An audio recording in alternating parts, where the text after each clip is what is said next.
Audio Jungle.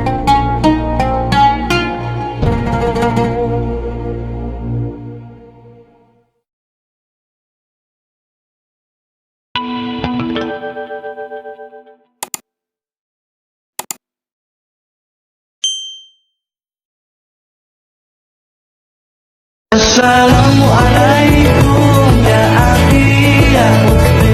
Assalamualaikum ya akhi ya ukhti.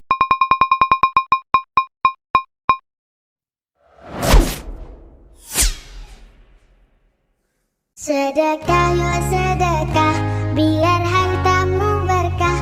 Allah Maha Pemurah, pasti akan ditambah.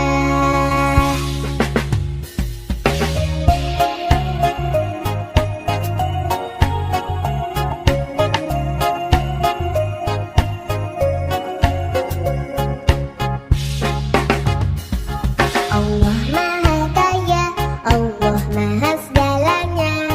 Jangan kau takut miskin harta.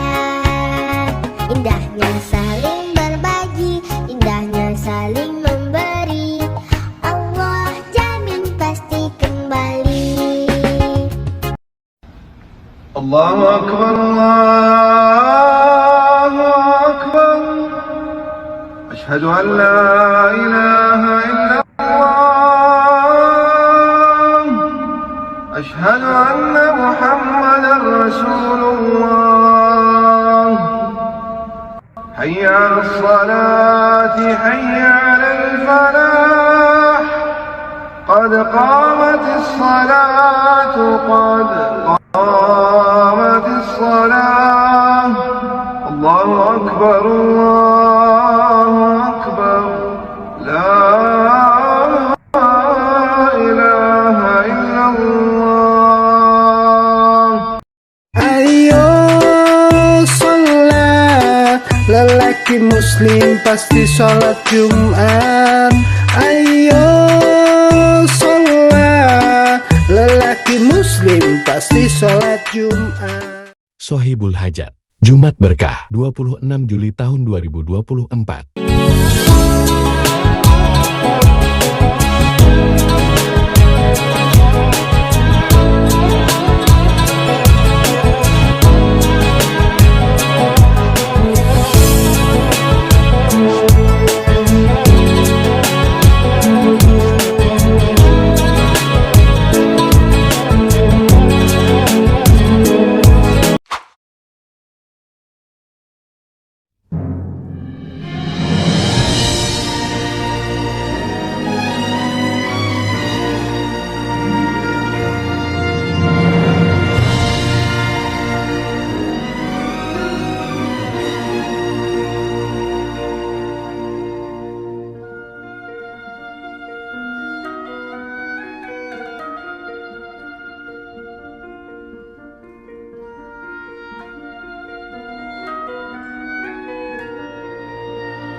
آله وصحبه وسلم.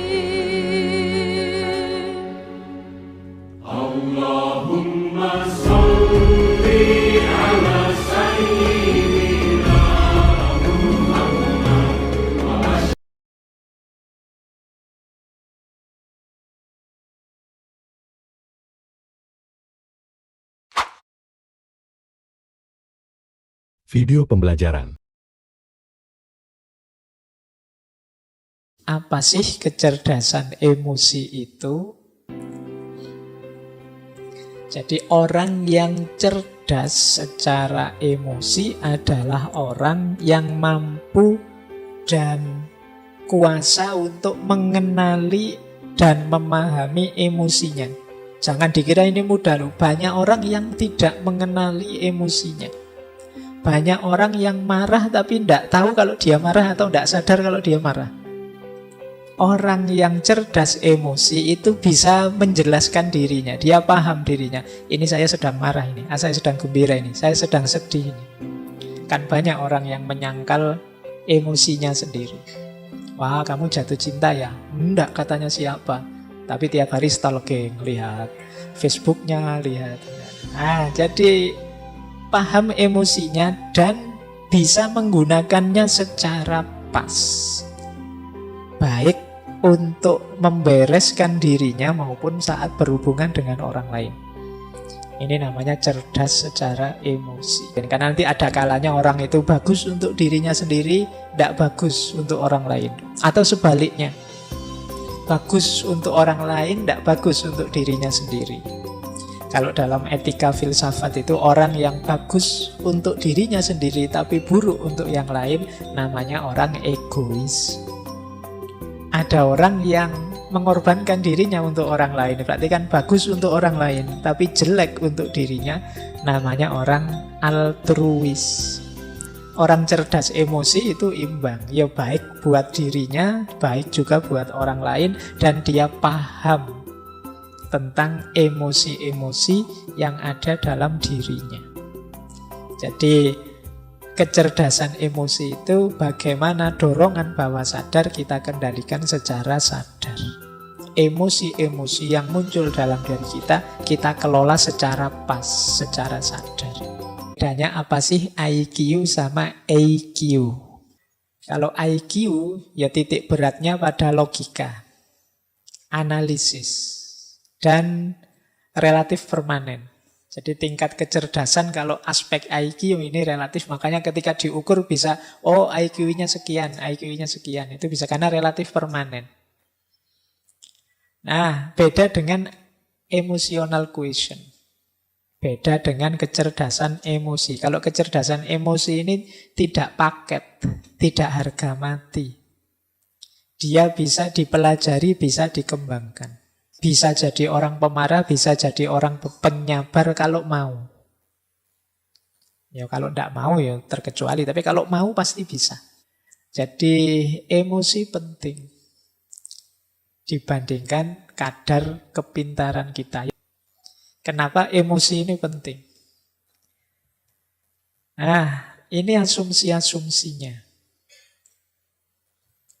Jadi asumsi itu dasar berpikirnya. Kenapa kok terus ada kecerdasan emosi? Yang pertama, dalam hidup ini sebenarnya emosi itu lebih mewarnai kita.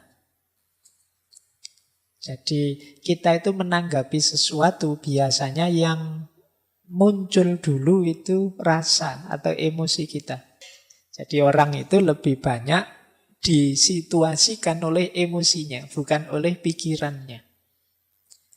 Jadi kalian seneng dulu misalnya yang suka ngaji ini, suka dulu dengan ngaji ini, alasannya belakangan. Alasan itu kan dicari-cari nanti, wah enak ngaji ini, santai, wah enak ngaji ini. Itu sebenarnya alasan belakangan, padune wis seneng duluan.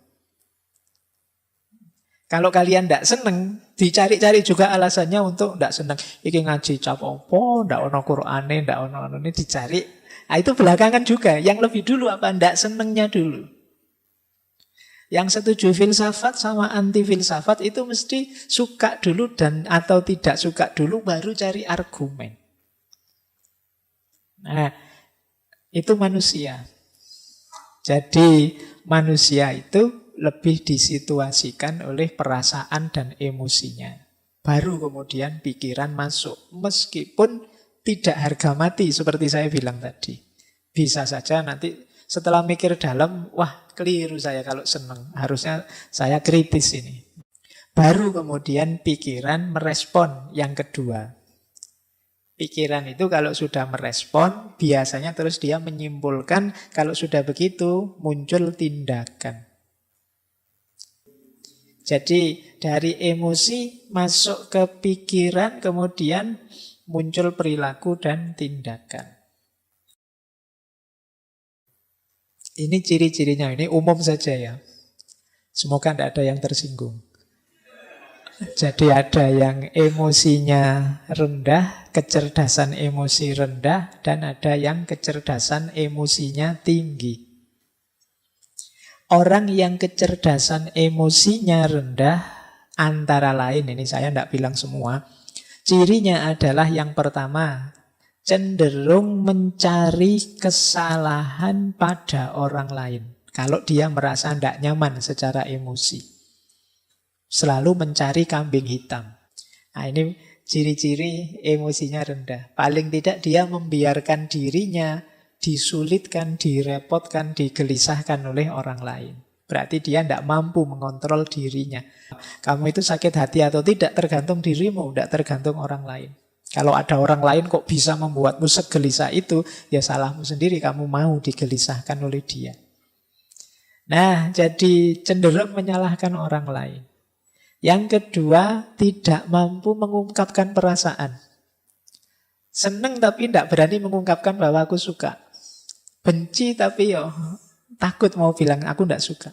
Nah, ini daya kontrol emosi kita tidak bagus.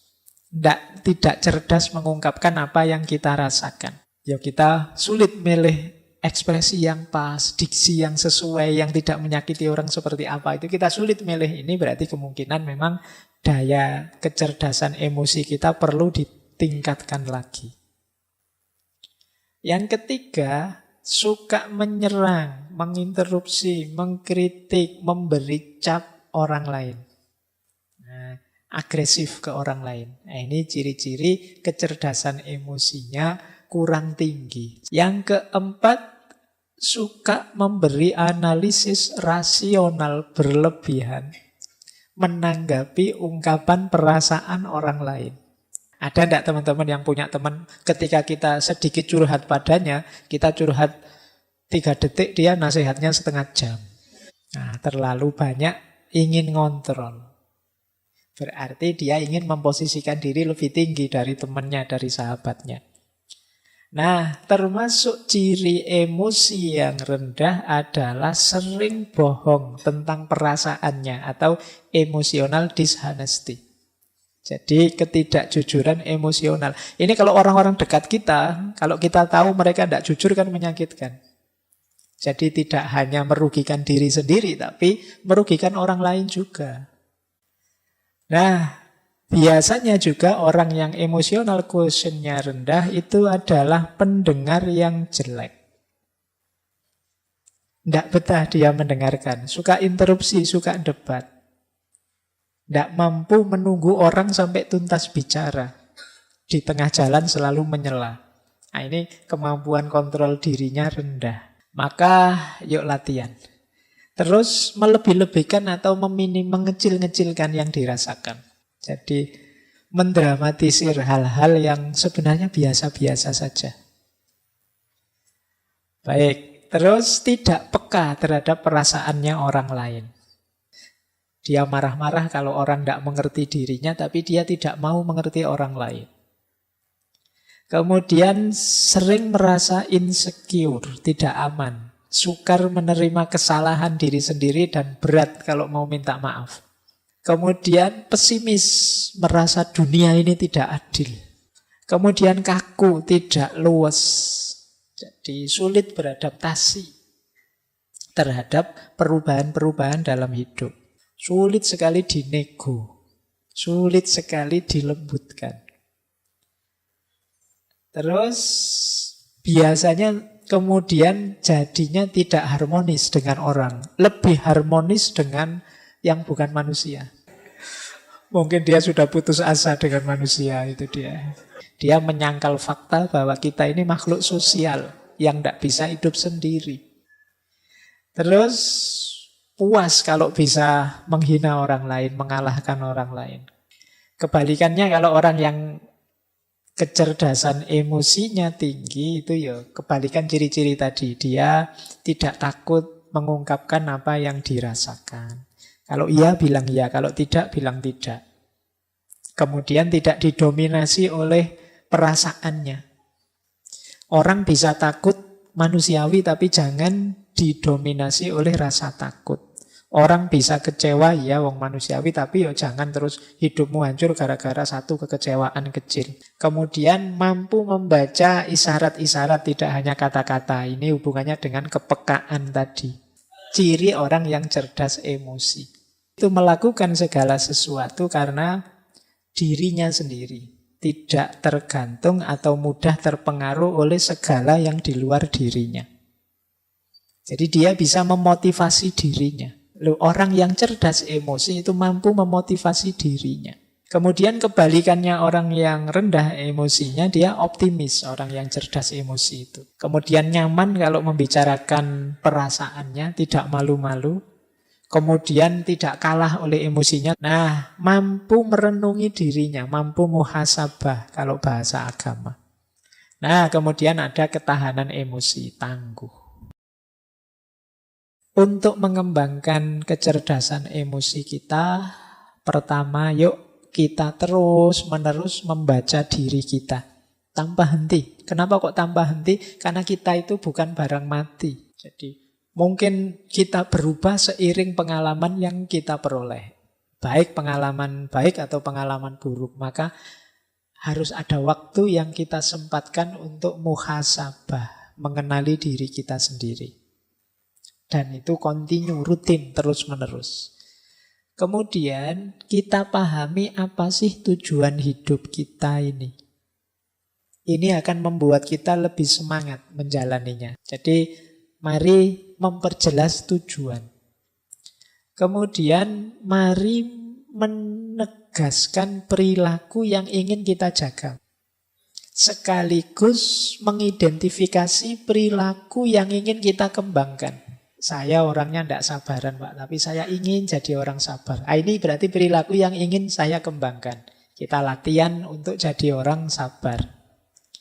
Kemudian membiasakan diri dengan perilaku baru yang lebih baik. Karakter, sifat, perilaku itu kan dia tertanam kalau kita biasakan. Kemudian menelaah buah atau efek dari apa yang kita lakukan. Tadi aku ngomong gitu itu pantas enggak sih? Tadi aku mengungkapkan yang seperti itu sopan enggak sih? Nah, ini namanya mikir efek dari yang sudah kita lakukan. Kalau kita mengembangkan kecerdasan emosional kita secara tekun dengan cara-cara ini, ya seperti di awal tadi, maka kemungkinan akan IQ kita nilainya akan semakin meningkat.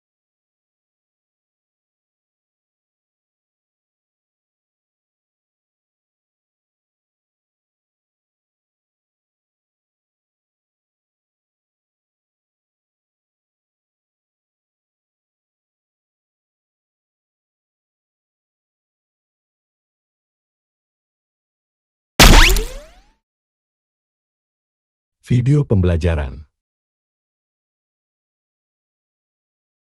Teman-teman yang dirahmati Allah Subhanahu wa taala, malam ini kita akan coba belajar mengevaluasi diri kita ketika kita dapat masalah. Karena ketika orang diberikan ujian oleh Allah Subhanahu wa taala itu, maka manusia itu ada dua tipe. Ada manusia yang berkeluh kesah dengan ujian, ada manusia yang bersabar atas ujian.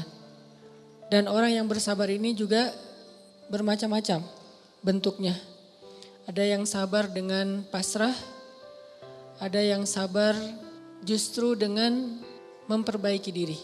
Dia bersabar sambil memperbaiki dirinya. Karena dia sadar tidak ada masalah yang menimpanya kecuali ada yang salah dalam dirinya. Tidak ada musibah yang menimpa dia kecuali ada sesuatu yang dia lakukan yang mungkin bukan kebaikan, yang mungkin dosa. Sehingga selain bersabar, sembari bersabar dia mencoba untuk mengevaluasi, memperbaiki diri. Dan ini adalah model orang yang sabar yang paling baik. Sedangkan yang mengeluh juga macam-macam. Ada yang mengeluhkan masalah, ada yang mencari kambing hitam. Menyalahkan temannya, kayak misalnya dia gak lulus satu mata kuliah atau nilainya jelek. Dia nyalahin teman kos-kosannya gara-gara teman kos-kosannya ngajak dia main terus misalnya. Padahal itu kan pilihan ya, dia bisa menerima, bisa menolak. Nah ini kan bentuk-bentuk keluhan nih, ada yang menyalahkan sampai tingkat keluhan yang paling parah itu menyalahkan takdir. Menyalahkan Allah, ya Allah kenapa saya, apa maunya engkau dan seterusnya dan seterusnya. Nah malam ini kita akan bahas angle orang yang ketika diuji oleh Allah bersabar dan juga sambil bersabar dia mencoba untuk memperbaiki diri. Dan ini adalah cara yang paling baik dalam menyikapi suatu musibah atau masalah. Cara yang paling elegan dan cara yang paling bijak, cara yang paling disukai Allah ketika kita mendapatkan masalah itu justru kita mencari tahu apa salah kita. Walaupun masalahnya bukan dengan keadaan. Kalau menyalahkan keadaan kan susah. Masalahnya kadang dengan orang lain. Orang mencela kita, orang berkata-kata tidak baik kepada kita. Ya memang salah dia, tapi tidak akan menimpa ucapan itu kepada kita. Kecuali memang ada sesuatu yang terjadi dalam diri kita. Ada sesuatu dosa yang pernah kita lakukan. Nah ini namanya belajar bersabar sambil mengevaluasi diri. Bahasa fikihnya muhasabah diri. Menghitung-hitung apa kesalahan dalam diri kita. Nah, kita akan bahas tentang ini, gimana caranya kita menghadapi masalah, menghadapi satu musibah, menghadapi satu kejadian yang tidak enak dengan sabar tapi enggak sekedar pasif. Enggak sekedar mengatakan innalillah wa inna ilaihi rajiun. Enggak hanya sekedar mengatakan hasbiyallah wa ni'mal wakil. Gak hanya sekedar merasa ini adalah cara Allah untuk menaikkan derajat saya. Kadang kalau hanya kegeeran kayak gini nih, kita jadi gak pernah menjadi lebih baik. Kan ada orang ketika diuji oleh Allah, boleh sih merasa bahwa oh ini cara Allah menaikkan derajat saya. Tapi kalau hanya kayak gini doang, rasa-rasanya kita terlalu kegeeran. Dan kalau terlalu kegeeran, kita gak punya dorongan untuk memperbaiki diri. Kalau saya lebih suka angle-nya, kalau orang lain yang kena musibah, kita bilang itu untuk mengangkat derajat dia. Kalau kita yang kena musibah, kita bilang ini karena dosa-dosa saya. Angle kayak gitu tuh lebih enak, lebih produktif. Daripada dibalik, giliran kita yang kena musibah, kita bilang emang Allah tuh pengen mengangkat derajat saya, makanya dikasih musibah. Agak GR ya. Giliran orang lain kena musibah, lo sih banyak dosa. Nah ini nih. Sering ada judgement kalau orang lain. Coba dibalik, judgementnya ke diri sendiri, ke orang lain tuh husnuzon. Ini lebih enak nih. Makanya hadis-hadis penyebab terjadinya musibah itu kan banyak. Coba kita pilih beberapa hadis, satu kita berikan untuk menilai orang lain, yang lain kita ambil untuk menilai diri kita. Nah ini beda nih standarnya. Kayak tadi, kalau orang lain yang kena musibah, kita husnuzon, Allah lagi pengen dekat sama dia. Kita husnuzon, Allah pengen menggugurkan dosa-dosa dia. Kita husnuzon, Allah pengen mengangkat derajat dia. Kita husnuzon, emang orang yang paling dicintai Allah tuh biasanya dikasih banyak ujian. Gitu husnuzonnya. Kalau orang lain yang kena masalah atau musibah. Jangan tuh kan, saya bilang juga apa, tuh gara-gara dia dulu zalim sama saya sekarang dibalas sama Allah. Jangan gitu. Jangan kegeeran bahwa itu karma ya. Gara-gara dia pernah nyakitin kita sekarang dibalas sama Allah. Belum tentu juga kayak gitu. Kegeeran-kegeeran kita tuh kadang-kadang bikin kita jadi gak pernah belajar. Merasa udah baik, walaupun dalam kondisi yang paling sulit juga merasa udah baik. Begitu dikasih musibah, wah Allah kangen sama saya nih. Harusnya ke orang lain kayak gitu tuh. Begitu dikasih musibah, Wah, Allah pengen menghapus dosa-dosa saya. Bagus, nggak salah. Cuman kalau keseringan, ini namanya GR. Proporsional nggak kalau kayak gini terus? Harusnya jangan hanya ini. Diutuhkan juga dengan satu angle lain, yaitu angle, oh saya ada salah. Oh saya ada dosa. Oh saya ada yang keliru. Makanya datang musibah itu tidak akan terjadi musibah kepada saya kecuali karena kesalahan saya sendiri. Kan hadis qudsinya kayak gitu. Salah satu dari kalimat hadis qudsi yang panjang, hadisnya tuh panjang banget, 1 halaman. Salah satu kalimatnya tuh Allah bilang, hadis qudsi itu kan Allah yang ngomong ya. Gagasannya dari Allah, captionnya dari Nabi. Kalau Quran, gagasan dan captionnya dari Allah. Kalau hadis, gagasan dan captionnya tuh dari Nabi. Nah Allah bilang, kalau kalian dapat nikmat, janganlah kalian memuji kecuali aku. Kalau kalian mendapatkan musibah, janganlah kalian menyalahkan kecuali diri kalian sendiri. Jadi kalau kita dapat nikmat, jangan muji diri. Gua emang ya gini lah. Kita sering kalau ke diri itu yang enak-enak aja diambil. Kalau misalnya orang lain, itu mah kebetulan doang misalnya. Kalau giliran kita, ya ini memang saya memang kayak gini orangnya, bukan sombong ya gitu. Nah ini artinya kita terlalu sering kegeeran. Kalau kita dapat nikmat, yang dipuji adalah Allah. Makanya kalimat kalimat yang paling Allah suka itu alhamdulillah. Itu kalimat yang paling Allah suka. Kita memuji Allah kalau kita dapat nikmat. Kita bilang, hadza min fadli rabbi. Ini anugerah dari Allah, ini hadiah dari Allah, ini kebaikan dari Allah, ini karena Allah ngasih dan seterusnya dan seterusnya. Jadi yang dipuji itu Allah.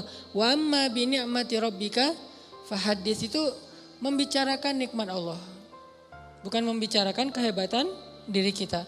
Tapi kalau diberikan musibah, jangan kita menyalahkan siapapun kecuali diri kita sendiri. Nah ini salah satu angle yang dibangun lewat hadis qudsi. Walaupun kadang bisa kita secara realistis melihat kesalahan orang lain. Untuk apa? Bukan untuk mengkambing hitamkan dia. Kalau emang dia salah, bukan untuk mengkambing hitamkan. Untuk apa? Untuk menghindar, untuk waspada, jangan sampai kita jadi korban dia lagi untuk kesekian kalinya. Kayak ada orang yang zalim. Gara-gara kezaliman dia akhirnya kita kena batunya nih. Ada orang yang dalam satu tim misalnya nggak jujur. Akhirnya kita kehilangan satu proyek, satu usaha kita tuh bangkrut gara-gara dia nggak jujur. Memang dia yang salah. Salah satu yang salah itu adalah dia. Dan kita akui bahwa itu kesalahan dia, tapi bukan untuk mengkambing hitamkan dia. Kalau nggak karena kamu tuh nggak ada masalah ini, enggak. Dia bukan satu-satunya, salah satunya. Karena kalau kita nggak punya dosa, mungkin kesalahan dia hanya akan menimpa dia saja. Tapi karena kita juga punya dosa, akhirnya kesalahan dia juga menimpa kita. Tapi Ustadz, ada yang hadis mengatakan kalau di dalam satu masyarakat ada orang yang berbuat dosa, nanti Allah akan timbakan musibah yang kena bukan cuma dia, sampai tetangganya juga kena. Itu kenapa bisa gitu? Dosa tetangganya apa? Dosa tetangganya membiarkan kemungkaran terjadi. Kesalahan masyarakatnya adalah membiarkan dosa itu tanpa ada orang yang mau memperbaikinya. Itu kesalahan masyarakat. Jadi pesan moral dalam hadis itu bukan orang yang gak salah terus kena juga, bukan. Orang yang gak salah itu kena gara-gara mereka membiarkan kemungkaran itu terjadi. Kalau ada usaha dakwah, Allah gak akan menimpakan. Kalau ada nabi, kalau ada dai, kalau ada ulama yang berdakwah untuk mencegah kemungkaran di situ, maka Allah tidak akan menimpakan musibah itu kepada mereka. Kenapa? Masih ada dai. Sebagaimana Nabi Lut, ketika Nabi Lut masih berdakwah, Allah nggak akan hancurkan gunung di Sodom. Allah suruh dulu Lut keluar, baru dihancurkan. Kenapa? Karena masih ada yang berdakwah. Kalau Nabi Lut tidak berdakwah, walaupun di dalam negeri itu ada orang soleh hidup sendiri dan tidak mau berdakwah, maka Allah akan menimpakan musibah dan mengenai orang soleh. Kenapa orang soleh kok kena padahal dia nggak berdosa? Dosa dia adalah membiarkan kemungkaran, tidak berbuat apa-apa. Jadi kita bersyukur juga ada ulama-ulama yang bersuara untuk kemungkaran. Itu salah satu alasan mungkin Allah masih menahan musibah atas negeri kita. Kalau mereka tidak menyuarakan kebenaran dan mencegah kemungkaran, mungkin udah dari dulu kita udah kena musibah-musibah yang besar. Kalaupun ada musibah-musibah kecil, ini mungkin lebih kepada hikmah yang lain. Bukan hikmah karena Allah pengen mengazab bangsa Indonesia. Alangkah indah orang bersedekah, dekat dengan Allah, dekat dengan surga. Takkan berkurang harta yang sedekah, akan bertambah, akan bertambah. Allah Maha Kaya yang Maha Pemurah, yang akan mengganti dan membalasnya. Allah Maha Kuasa yang Maha Perkasa, semoga akan membalas surga.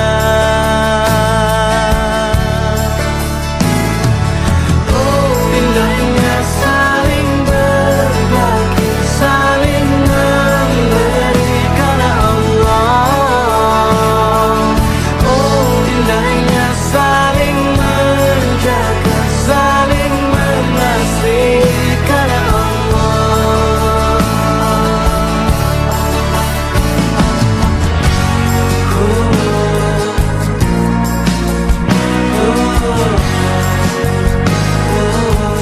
كل هذه الأرض ما تكفي مساحة لو نعيش بلا سماها، وانت عايزنا بحب لو تضيق الأرض نسكن كالكل. كل هذه الأرض ما تكفي مساها لو نعيش بلا سماها وانت. Sukses itu penting, tapi ada yang lebih penting dari sukses, yaitu ketika kita bisa menjadi orang yang berguna. Ketika kita mengetahui bahwa kehadiran kita di dunia ini tidak sia-sia. Sudahkah kamu mengerjakan apa yang menjadi bagianmu dengan baik? Sebagai istri yang menjadi penolong bagi suami, menjadi malaikat penuh kasih bagi anak-anak, dan memberi damai dan cinta dalam sebuah keluarga. Sebagai suami yang mampu menjaga keluarganya dengan tanggung jawab dan memimpin dengan bijak. Sebagai seorang anak yang selalu sayang dan berbakti bagi orang tua. Sebagai guru yang memberikan dampak positif bagi murid-muridnya. Sebagai karyawan yang bukan hanya bekerja karena uang, tapi bekerja dengan cinta dan ketulusan. Sebagai seorang entrepreneur yang bukan hanya menjalankan usaha untuk mencari keuntungan, tapi menjalankan usaha untuk bisa membuka lapangan pekerjaan dan membawa perubahan. Kenapa kita ragu terhadap kehidupan setelah kematian? Karena ketika kita hidup seakan-akan kita tahu cara hidup. Makanya Allah itu tersinggung betul ketika ada orang merasa bisa ngelola cara hidupnya. Makanya kata Allah, kalau gejlek orang-orang yang kepedean itu, kalau kamu top, jangan mati. Itu falaula in kuntum ghaira madinin tarji'unaha in kuntum shadiqin. Kalau kamu merasa top itu jangan mati. Di mana-mana mati itu tidak top. Berarti memang bahagia itu jangan dicari kemana-mana. Semuanya ada ternyata dalam diri kita. Ilmu itu ya ada di kepala, di akal kita. Kemudian kondisi jiwa itu hubungannya dengan hati kita. Penerimaan itu terhadap hidup kita. Tidak ada yang kemana-mana. Jadi ini 3 keyword kalau kita ingin menemukan. Jadi bukan mencari, menemukan dan mengambil kebahagiaan yang sudah tersedia. Orang tua yang merubah dirinya lebih baik, itu percikan keberkahannya akan selalu sampai pada anak keturunannya. Jadi gampang kalau ingin anak soleh-solehah itu, orang tuanya dulu memperbaiki diri. Itu gampang sekali. Kalau orang tuanya sudah baik, konsisten ibadahnya, pilih aja. Apakah mau menggunakan puasa, mau tahajud malam, mau dekat Quran. Itu kalau kita sudah punya amalan pokok yang standar dan konsisten mengerjakannya, itu percikan keberkahannya akan sampai ke anak. Itu sudah rumus. Itu sudah rumus.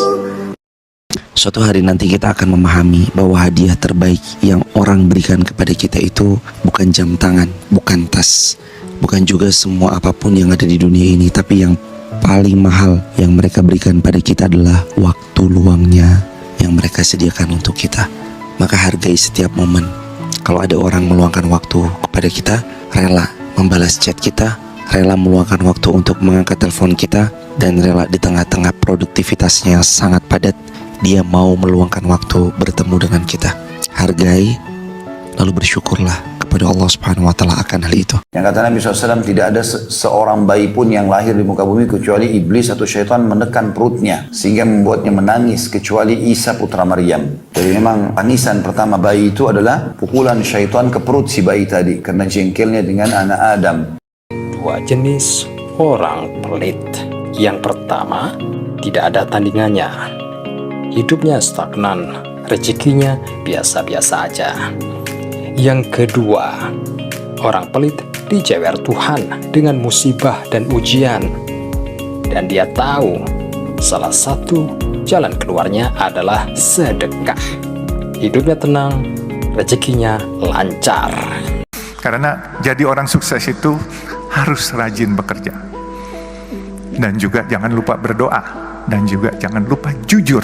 Dan jangan lupa juga sayang kepada orang tua dan minta ridho barokah dari orang tua. Itu intisarinya. Sehebat apapun, sepintar apapun manusia, kalau nggak kenal Allah, itu belum ada apa-apanya. Jadi kepintaran tertinggi itu ketika mengenal Allah. Anda boleh kuliah, boleh sekolah, boleh sepintar apapun, hafal apapun, tapi kalau nggak kenal Allah, itu belum masuk standar pengetahuan yang diabsahkan oleh Al-Quran. Video dakwah. Ya mulane kula suwun iki para mantu dan para anak-anak, ora oleh kowe mertuamu lara. Terus mbok tukokno balsem, ibu-ibu mbok teron puskesmas. Kowe arep-arep nak menawa wasiat Tegal iki wek mulih. Haram iku riba iku apa? Napa? Riba. Jadi memberi sedekah maupun hadiah berharap mendapat lebih banyak. Iku jenenge riba, iku jenenge mantu rentenir. Haram bae. Cara hukum ya, tapi nak cara pangeran suwe-suwe halal ya ora rong pangeran apian, tapi nak cara hukum iku akeh to kelakuan mantu, akeh to. Anake merantune Jakarta, sing anak asli loro telu merantune Jakarta, ning omah mantune tok. Ibu-ibu nak diservis kan sawen. Tuku balsem koyo ngene sentuk Tegal. Ya bebo diterone puskesmas, ketok perhatian. Cung ke mantu ngalang-alangi anakku. Anakku malah dolunga. Nggih, Pak. Sedungakno was wae ketok akhlake apik, terus sesuai wasiat wis Tegal wekmu. Omah bangku ya wekmu. Haram karena kamu menservis ini untuk mendapat lebih banyak. Itu jelas takbirnya itu jelas. Yo, jadi contohnya apa? Bi ayu tiasean hibatan au hadiyatan liyat luba aksaro minhu. Jadi memberi sedekah atau hadiah untuk mendapat lebih banyak. Kalau ngaji aku ini, ngaji ngene-ngene tok aja lo. Swarga riba, tapi riba saya halal, tapi gue riba. Paham ya? Jadi mulane hati-hati ya, mulane ngentikan ulama-ulama, muamalah iku angel. Mulane dawuh bapak bolak-balik ngentikan, usahake nek ben selamat ning dunia iku lomo, repot. Wong ora lomo iku repot. Kayak saya ini kan kiai, sering ada orang salam templek, hormat. Makanya kula nggih sering salam templek teng tiyang karena ya saya takut. Kula biasa tuku kitab nganti kuwatah tak kayak ana tiyang-tiyang teng desa terbelum mulai di kitab pesolatan sampai Aqidatul Awam sampai kitab ageng ya delok-delok sing tak kei, tapi jelas kuwatah sangat kula ngamal. Ini bukan urusan ria, ini tradisinya ulama karena kalau kamu hanya mendapat itu resiko, kamu juga harus memberi. Dan nggak apa-apa kita memperlihatkan sedekah karena menghentikannya pangeran intubus sedekah fani imai. Kalau sedekah kamu perlihatkan itu bagus karena nanti kalau ulama itu nggak melihatkan lomo mau demi menutupi sedekah wedi riya terus dia ikhfa nyimpen sedekah akhirnya sak kampung medhit kabeh. Alasannya kiai ini yo medhit. Lah mergo sedekah mau ketok jare wedi riya. Lah akhirnya kampungnya darani dene kiai medhit. Sak kampung medhit kabeh anut kiai ini malah neraka kabeh. Lane kadang kita harus paksakan ibda intu butuh sedekah fani imahi. Sedekah kadang-kadang harus kamu perlihatkan dan itu bagus sekali kata Allah. Fani imahi itu wae terjemahan itu bagus sekali. Meskipun ya tentu ada pilihan wa intuhuha wa tu'tuhal fuqara fa huwa khairul lakum. Tapi tentu ya ada saat kita harus ya ikhlas juga sama. Tunjukkan aku ngaji kok ikhlas. Disalami template ngajine yang ngono, ora yang ngono ya sama. Dihormati yang ngono ndak ya sama. Saya ngaji begini itu konsisten. Kowe roh aku yang ngaji ngene iki ora roh aku ya sama. Tunjukkan kalau kita ikhlas. Meskipun ikhlas itu rahasia tapi tunjukkan, dilatih. Karena semua amal baik itu sebaiknya diperlihatkan supaya bisa ditiru. Mulanya kritiknya Imam Ghazali, sama lihat nanti di Ihya itu. Imam Ghazali itu cerita, banyak ulama zuhud yang mendewa-dewakan amal isror, amal rahasia, karena terbebas dari riya, terbebas dari penyakit riya. Oleh kritik Imam Ghazali ini, lah gunanya apa Allah ngutus nabi? Semua nabi diutus ini untuk memperlihatkan amal apik dan supaya ditiru. Umpama amal sing ditutupi luwih apik tinimbang amal sing dipertontonkan, tentu nabi kon nutupi amale apik kabeh. Ora sidono nabi ora ana contone. Paham? Ya tutup to. Tak baleni meneh. Umpama ikhfa, menyamarkan amal segala-galanya, terus nabi diutus kok napa cek aku takok. Kon nyontoni kan? Nyontoni ben didelok umate ditiru. Nabi salat zuhur duwelik. Terus piye oleh salat zuhur? Ben niru nabi lah, ngerti golek didelok duwelik mergo wedi riya. Terus oleh sholat duhur nganggo anut sopo. Mulane banyak amal apik yang harus kita tontonkan. Mulane Nabi nang ngendikan ya shollu kama ra'aitumuni sholli. Contoh nak sholat delok aku. Ya sudah delok. Gak apa-apa misalnya kayak aku ngoten, ben kenapen ngalim niru aku. Wis maca tafsir Jalalain wis kaya aku pas maca. Nah wae rofa ya rofa, wae nasab nasab. Ojo sampai wae nasab mbok jerno misalnya seperti itu. Ya harus ngomong. Makanya Imam Ghazali mengkritik fa'ayu rutbatin ajallu min rutbatil anbiya. Wahum yu'linuna bil khairat wahum yu'linuna bil hasanat. Enggak ada derajat yang lebih tinggi ketimbang derajatnya para nabi, dan mereka saat melakukan kebaikan ya dipertontonkan, diperlihatkan. Karena tadi kebaikan harus berkesinambungan dan itu harus ada yang nyontoni. Ulaikal ladzina hadahumullah fa bihudahum tadi. Nah, soal nanti di hati atau amal tertentu oke kita ikhfa, misalnya tahajud. Menurut saya kalau mungkin ya jangan jamaah, karena tahajud min awalil amri termasuk sholat yang nggak disunatkan apa? Jamaah.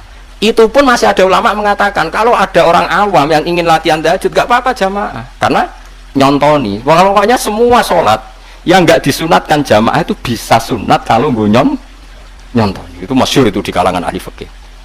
Tapi ya memang harus seperti itu. Makanya semua ulama itu punya tradisi nak ngamal apik itu dipertontonkan. Karena tadi, coba sekarang misalnya kamu tahu caranya sholat karena Nabi sholatnya ndelik apa dipertontonkan? Orang tahu kalau zakat fitrah itu 1 sok atau 2,5 kilo. Karena Nabi kalau 3 zakat dipertontonkan. Iki lho cung sedekahku delok nak fitrah mau sakmene. Ayo contoh apa nih? Haji malah. Nabi ngendikan khudzu anni manasikakum. Kan Nabi nak kalau haji sepundi? Kowe melok haji. Pas Nabi haji itu yang ikut tuh 114.000. Ayo catat itu yang ikut Nabi haji waktu itu 114.000. Karena semua diumumkan Nabi, ayo ikut saya haji. Kemudian melihat apa saja yang saya lakukan ketika haji. Khudzu anni manasikakum. Kemudian Anda meniru cara saya haji. Itu dipertontonkan apa ndelik? Dipertontonkan. Kemudian sekarang orang mendewa-dewakan amal ikhfa, alasannya ben gak riak, ben gak ujub. Kenaan wong medhit. Kok ora tau sedekah, ora tau nyumbang masjid. Ya sedekah tapi ora ana wong roh. Kok ora tau mulang tau apa? Ya mulang ora ana wong roh. Mulang jin. Mulang ora ana wong roh. So, aku ya sering sedekah ora ana wong roh, ya mek wong demenane ora ana wong roh sembrono. Paham nggih?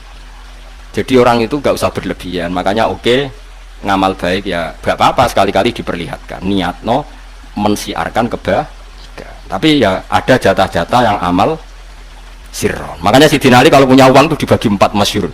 Mergo jare Sayyidina Ali gini, satu-satunya orang yang ngamal 4 di satu hari itu saya, katanya, kata Sayyidina Ali. Mergo ayat napa? Alladzina yunfikuna amwalahum bil-laili wan nahar sirran wa alaniyah. Sehingga Sayyidina Ali, saya punya uang 4 dinar. Yang satu saya sedekahkan siang, yang satu saya sedekahkan malam, yang satu saya sedekahkan secara sirron, yang satu saya sedekahkan secara jahron. Al-Quran nyifati yunfikuna amwalahum bil-laili wan nahar, berarti malam, siang, terus sirron wa alaniyatan, berarti 4. Sampai seperti itu. Jadi ulama dulu itu sampai hati-hati. Saya tidak sombong ya, saya itu sering belikan kitab santri-santri yang punya bakat alim.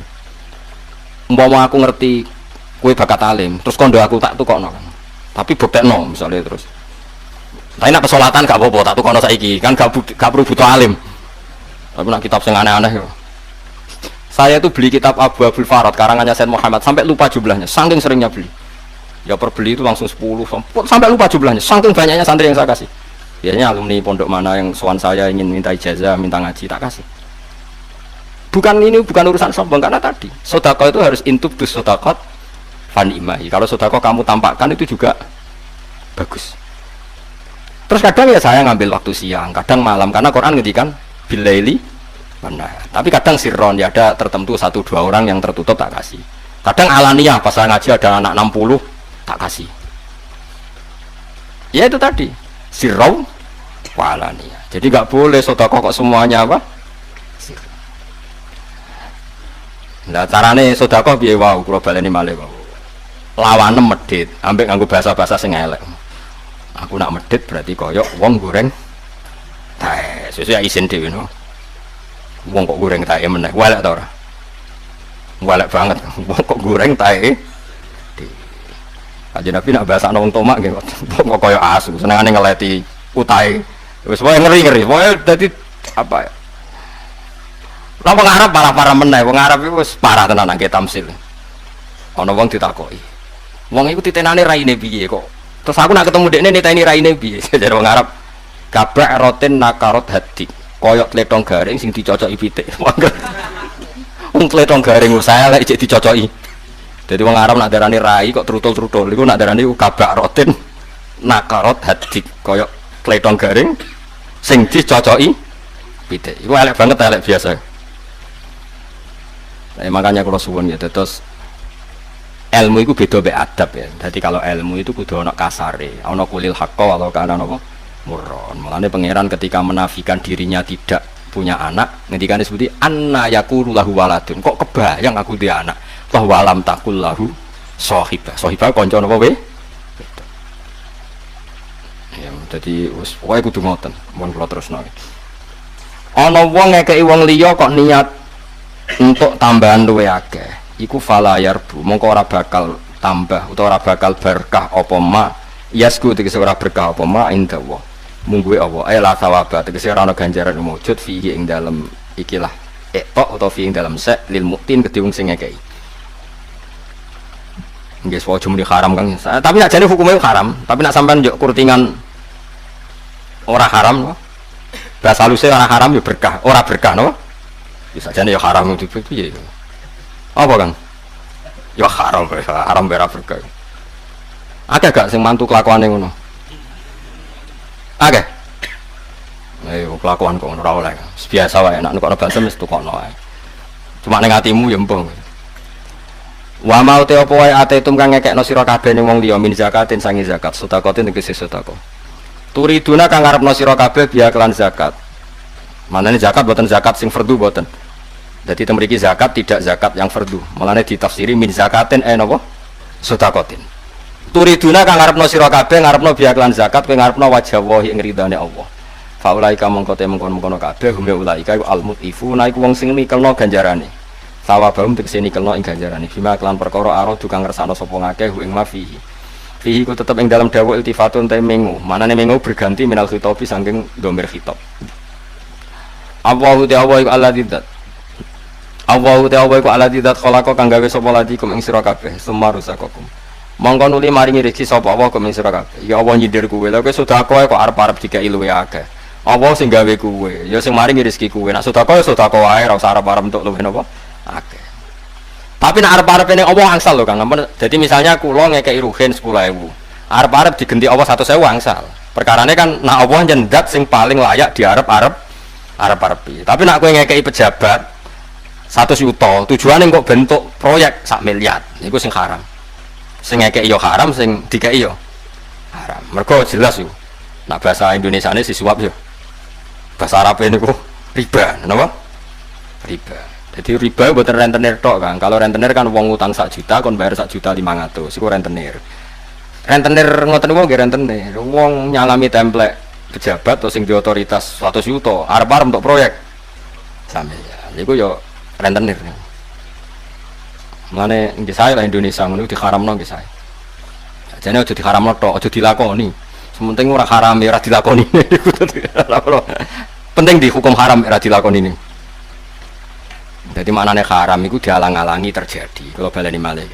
haruma itu bahasa Arab, maknanya dialang-alangi terjadi. Mulane nak ono faraid, ono anak lanang, iku mahjubno dulure mayit. Berarti disebut mahjub khirman. Jadi nak ono dulure mayit, ono anake mayit lanang, berarti dulur-dulure mayit itu misalnya mahjub khirman. Dialang-alangi sangka hak napa wae. Jadi Allah nak ngaramno zina, maknanya ben zina ora terjadi. Nak ngaramno rentenir, maknanya ben rentenir iku ora terjadi. Aja kok wong saiki haram ya ben terjadi yo. Ben wong diharamno ben ora dilakoni sembrono. Saya ilmu ini sentek wong wis kacau kabeh, wis kacau. Tapi piye zaman akhir ben ya sampeyan ana urusan dhewe ben. Imam Malik kula warai dadi wong alim tentang warai. Imam Malik lucu. Imam Malik ditakoki. Wong sing nentang pemerintahan itu hukume piye? Misalnya zaman iku ana khalifah iku sapa? Jadi wong sing nentang pemerintahan piye? Tapi orang nentang sing keos lho nggih utawa apa saiki? Mengkudeta mboten ya, pokoke nentang lah, nentang tapi ora mengkudeta atau mengimpeachment itu mboten mengimpeach mboten. Pokoke nentang. Ditakoki Imam Malik. Hukume nentang pemerintahan iku sepundi? Lah karek kelakuane sing mbok tentang koyo sapa jar? Nak koyo Abu Bakar, Umar, Utsman, Ali, koyo Umar bin Abdul Aziz sing nentang sing salah. Lah nak padha fasike. Sing nentang ya fasik, rapati salat, sing ditentang ya rapati salat. Sing ditentang ya pemerintahan sing korup, sing nentang ya bisnis demo misal. Terus cari Imam Malik lucu. Ben diurusi pangeran. Yan takimu wa adzalim bin zalim. Engko zalim mbek zalim mak didu pangeran. Ben kono padha zalime. Cari Imam Malik lucu tadi. Ben kono padha apa? Zalime. Sumayan takimu wa jami'an. Engko enteni disiksa Allah kabeh. Loro-lorone cari pangeran. Artinya itu misalnya nyuwun sewu ya, andai kan preman itu kok nggak diurusi negara, nggak ditangkap tentara atau polisi, antar mereka sendiri juga sering bentrok. Pasti antar orang dolim sendiri kan ya saling bentrok, saling ingin menghabisi. Saya cari Imam Malik, tapi itu ya mazhab Maliki. Kalau mazhab Syafi'i ya enggak, negara harus ngambil sikap ketika ada yang nentang. Jika negara disahkan secara konstitusi, maka yang nentang disebut bughot. Bughot itu harus dilawan. Tapi tidak harus dibunuh, harus dilawan. Jadi aturannya ada. Jika pemerintahan sah, maka haram dikudeta. Tapi itu jelimet lah, sudah masalah-masalah jelimet. Tapi nak cari Imam Malik, ndelok sing ditentang sopo ya. Nak sing ditentang soleh, sing tentang sing salah. Lah nak padha dolime, buan. Anjen pangeran diadat wong dolim ya ketemu apa. Dolim ku bariku disiksa apa? Barang-barang. Jadi Imam Malik madhabe kaya sing gawe sinetron Indonesia gambare ngono. Ana wong jahat mbek ibuke. Jahat ambek bojone. Terus sertifikat digadekno, ibuke diterlantarno. Lah dekne mergawe ning kota digarong ngono lho. Dadi wong dolim ibuke, engko ning kota didolimi penjahat jadi dolim. Akhirnya ya didolimi. Jadi sinetron Indonesia gambarane kok madhab Imam Malik. Ya kaya kiai lho, kiai rapati ikhlas. Lah ya bubar umate. Jadi dia ini dolim, gue bodoni umat. Sesuai di umat sing dolim, tinggal lo nembarno. Jadi ya semua pangeran yang diatat ngoten. Jadi pangeran itu sama tak ceritani. Bani Israel zaman Nabi Dawud itu dolim. Dolimi pol, sing didolimi para nabi. Pangeran nak ngutus para nabi dolim kan ra oleh. Nabi pilihane pangeran jadi kongkon. Tapi pangeran kepengen males. Bani Israel sing dolim. Akhirnya apa? Ngongkon Buktanasor. Hebukat Nazir dolim-dolime wong dipacai pangeran dolimi Bani Israel dadi dolim makan dolim. Ya ora pantes to, misale kowe dijotosi preman, kowe kiai soleh. Terus pangeran maringi kowe diwatak jotosi ngidak-ngidaki preman kan lucu, kiai kok ngidak-ngidak wong kan terlalu lucu. Cobaan pisan kan ora lucu. Mesti pangeran iku ndelalah wong dolim iku diwamuk dolim liya. Ya, padha dolime ben ngono dari Imam Malik.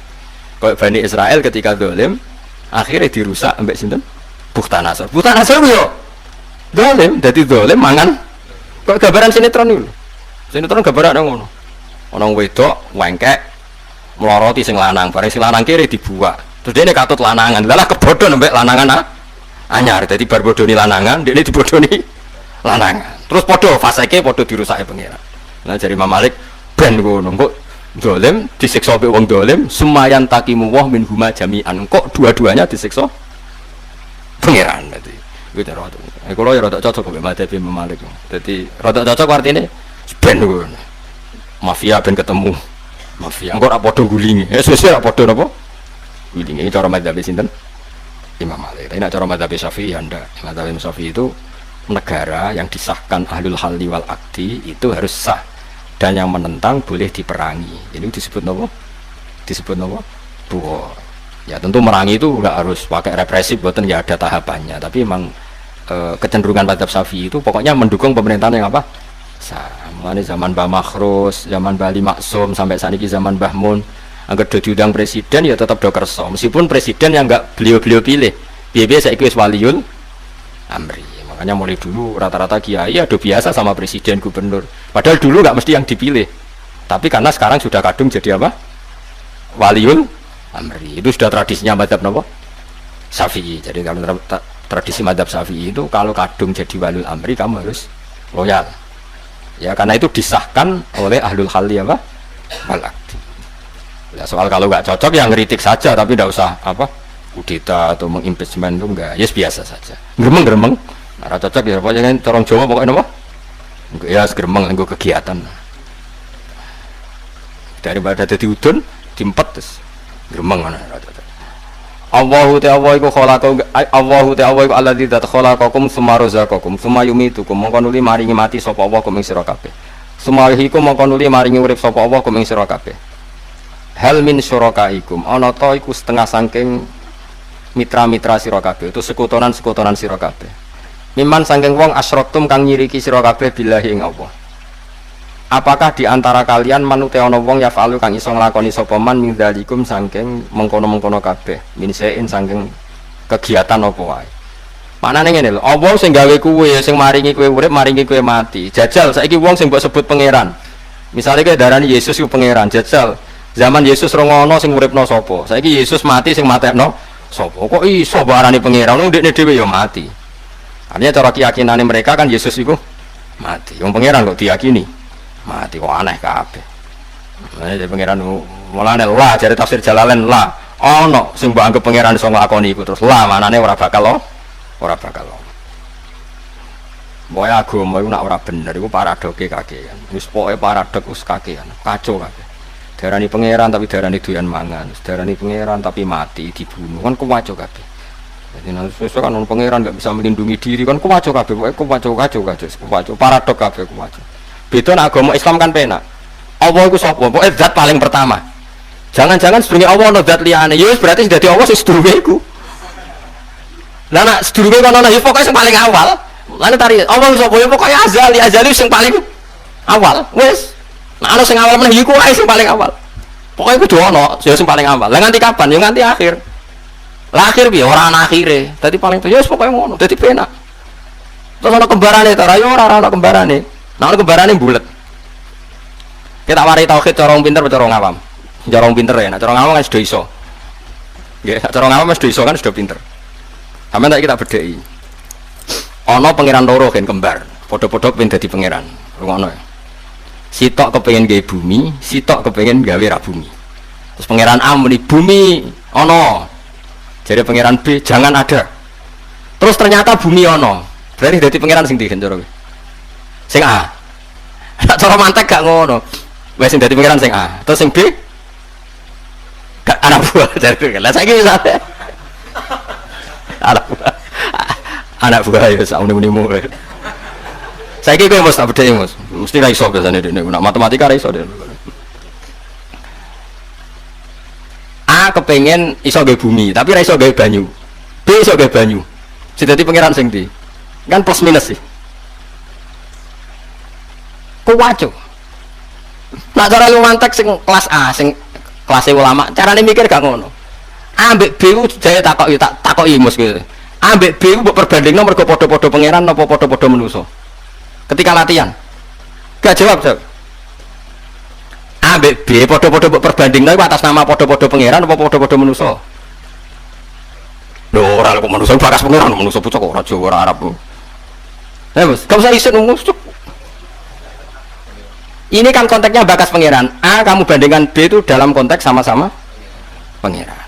Terus A, B, B itu podo kan, podo-podo pangeran. Oke, sepakat.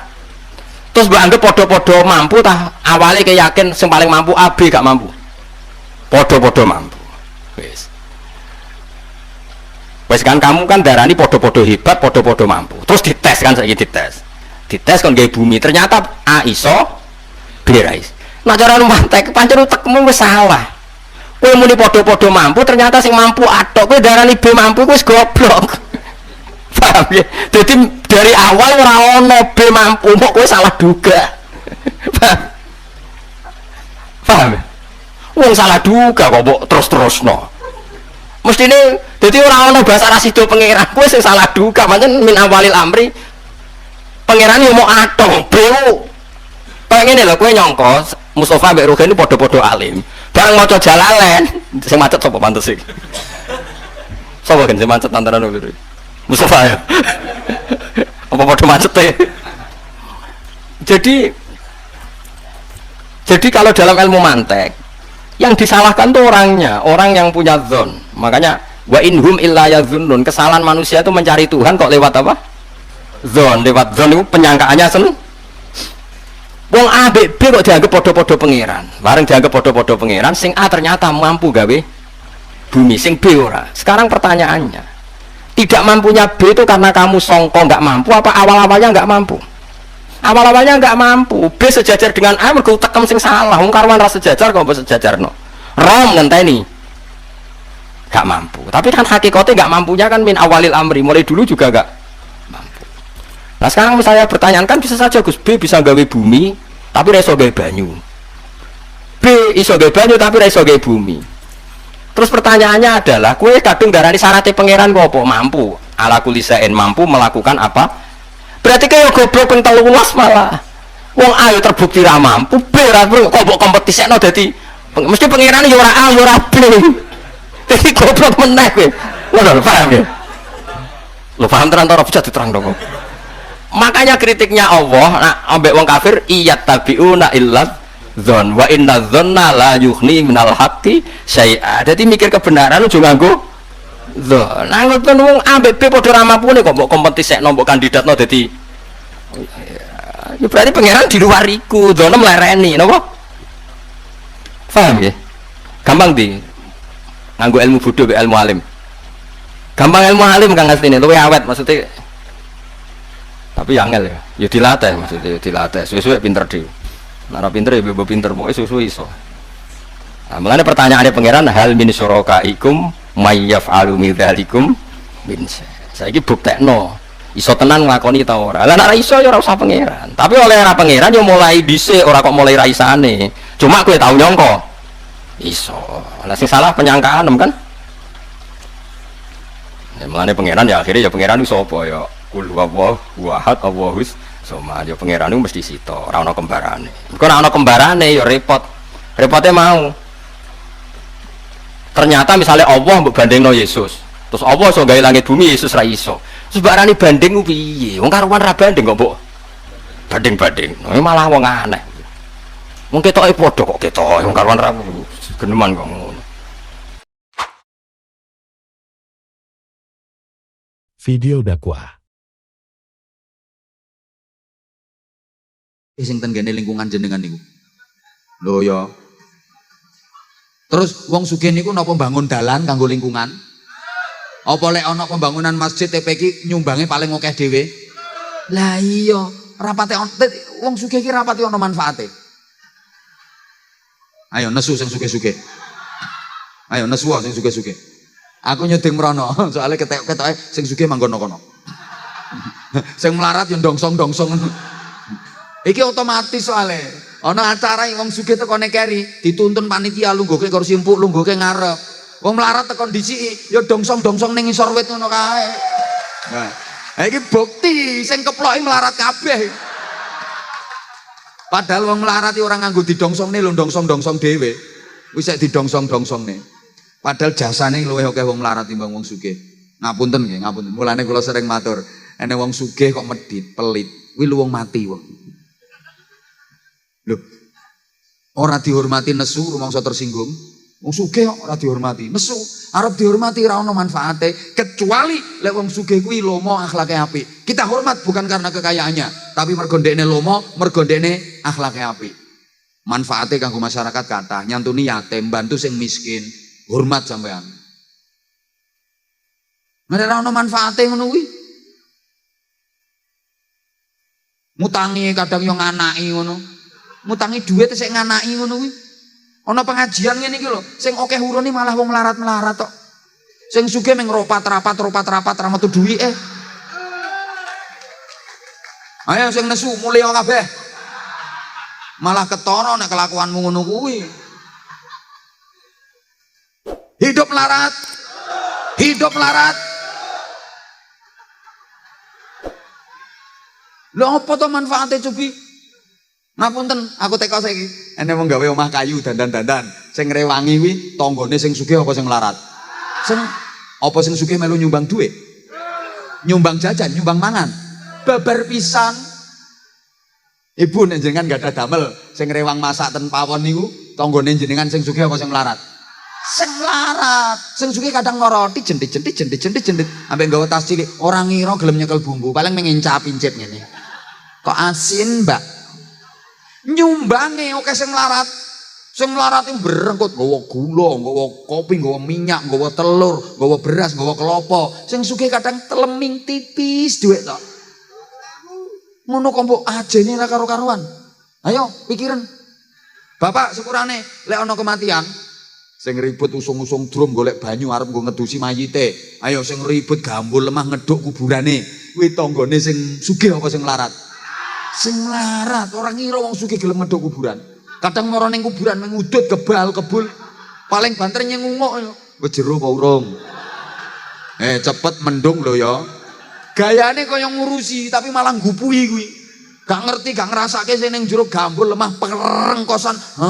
Lha sing nukur cepet mendung lho ya selak udan. Nesu sing nang jero muduna tak uruki kowe. Mulane rungokne wong sugih-sugih. Sampean ora gelem apik karo wong melarat, lara uripmu. Wong melarat-melarat iso ngancam. Biyene jarke sugih sithik sombonge mletene. Jarke sok lek mati aja ana sing gelem medhoke kuburane. Kanthik persatuan melarat iki biasane kuat. Mati tenan ya sepi kok. Ora ana sing mara takziah, ora ana sing nyolati, ora ana sing ngedusi. Degah ngetutke kuburan ora ana sing gelem. Mikul mayite ora ana. Akhire kepeksa meng mantune karo anake. Mikul mayit meng wong loro ngarep mburi. Gandul. Perengkosan gek ditakoni tangga, arep digawa nyandile. Kuburan, Mas. Ya cepet mumpung urung mambu. Bareng tekan kuburan dijeretke perengkosan. Jarene mantune, "Dek, keduke cetek-cetek wae, Dek." "Iya, Mas, aku ya katok. Sing penting dikubur ae, Mas." Dikeduke cetek, gelundungke, diurugi ngono ae. Bareng wayah ditalkin, kupinge jeh ketok. Urung gurukan ning jaba kupinge. Jare pemantune, "Dek, golek linet sithik, Dek." "Gawe apa, Mas?" "Gen neplok kuping." Lara. Mangkane sing apik karo tangga. Sepurane wong tuwa biyen lek dawuh, "Nak-nak, pager mangkok iku luwih kuat tinimbang pager tembok." Lho, pager mangkok ya ora kok mangkok ditata dijajar ditutup. Mangkok ditumpuk dijajar-jajar digawe pager ora, kuwi wong oon kuwi. Engko nang mangkok ditumpuk-tumpuk dijajar nggo pager. Pager mangkok iki maksude ater-ater. Weweh, jenengan lek masak kok rondo enak tangga-tangga diteri diwewehi niku jenenge pager mangkok.